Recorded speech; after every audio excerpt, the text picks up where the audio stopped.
اللہ نے سورہ حجرات میں امت کی بھلائی کے لیے ارشاد فرمایا کہ اے ایمان والو اجتنبوا کثیرا من الظن، یعنی سنو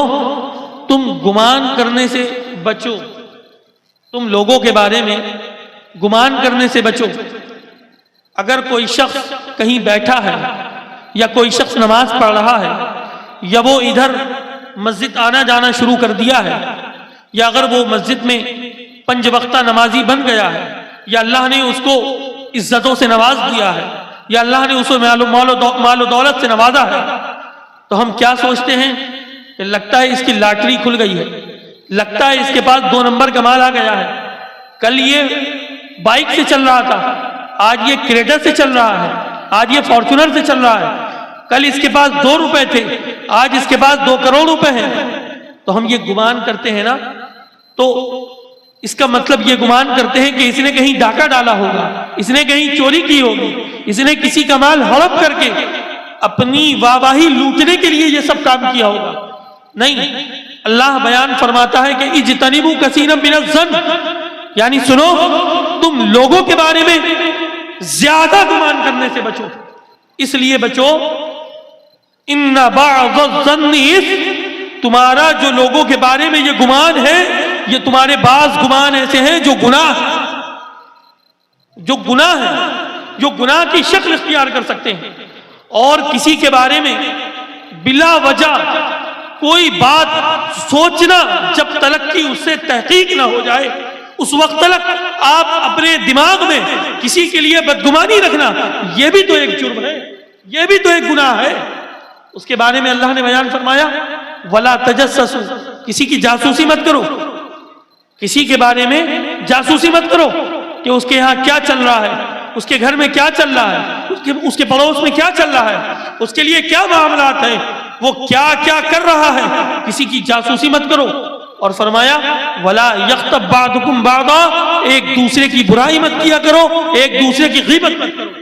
ڈائریکٹ حکم کروا دیا اللہ نے بندوں سے کہ سنو کہ تم اگر یہ کام کرتے ہو تو تمہارے یہ کام جو ہے یہ گناہ ہے۔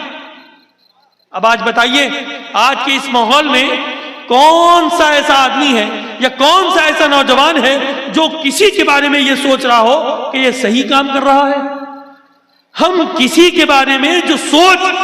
ڈیولپ کرتے ہیں، جو اپنے دماغ میں جو چیز پیدا کرتے ہیں، وہ نگیٹو ہوتی ہے، وہ اچھی نہیں ہوتی، وہ صاف ستھری نہیں ہوتی، بلکہ وہ ایسی ہوتی ہے جو لوگوں کے دلوں میں بدگمانی پیدا کر دے، لوگوں کے دماغ میں بدگمانی پیدا کر دے۔ بدگمانی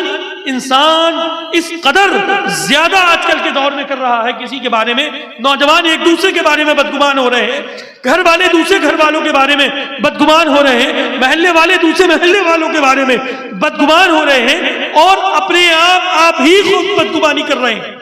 اس بدگمانی کے بارے میں اللہ نے بیان فرمایا یہ تمہاری بدگمانیاں یہ گناہ ہے، اگر تم کسی کے لیے بدگمانی مت کرو بلکہ دماغ میں اور اپنے خیال میں اچھی چیزیں پیدا کرو جس میں اللہ تمہیں ثواب عطا فرمائے گا۔ کیا عطا فرمائے گا؟ ثواب عطا فرما دے گا۔ اور پیغمبر نے کیا، اللہ نے قرآن میں دوسری جگہ ارشاد فرمایا یا ایھا الذین آمنوا اتقوا اللہ وکونوا مع الصادقین، یعنی اے ایمان والو اللہ سے ڈرو اور سچوں کے ساتھ ہو جاؤ۔ آج آپ بتائیے، اللہ سے کوئی ڈر رہا ہے؟ کسی کے دل میں ذرہ برابر کوئی خدا کا خوف ہے؟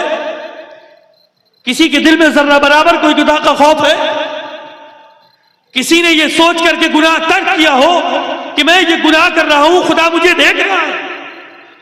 کسی نے اس لیے گناہ کو چھوڑا ہو کہ کوئی یہ گمان کر رہا ہو کہ میں یہ برائی کے کام کر رہا ہوں، خدا مجھے دیکھ رہا ہے؟ انسان نے گناہوں کو بالکل عام کر دیا، اور گناہ جو ہے وہ اعلانیہ عام طور پر لوگ کرنے لگے، جس کے نتیجے میں اللہ نے بندوں پر کرم و فضل کی جو خاص بارشیں ہوتی تھیں وہ روک رکھی۔ اس کی وجہ زندگی میں برکت نہیں، عمر میں برکت نہیں، دسترخوان پر برکت نہیں، مال میں برکت نہیں، اولاد میں برکت نہیں، کاروبار میں برکت نہیں، چلنے میں برکت نہیں، اٹھنے میں برکت نہیں، پڑھنے میں برکت نہیں، وقت میں برکت نہیں۔ یہ تمام چیزیں یہ نحوستیں ہیں، گناہ